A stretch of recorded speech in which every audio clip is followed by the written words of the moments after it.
We're here at the Guangzhou Beauty Exchange International Market, and so I come here sometimes to visit some of the hair vendors, beauty vendors, and this is a little bit quicker than going to the factories, but a lot of the factory representatives have stores here.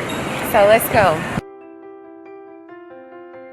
Well, I know China is #1 when it comes to manufacturing for the whole world, and one of the things that I could always think about with China is business. So when I first moved here, so many people wanted me to help buy hair for them or help give them more information about hair. So it just seemed like an easy path for me to get into. And so when I started doing more research and started doing my business, I thought, wow, this is something that I really enjoy.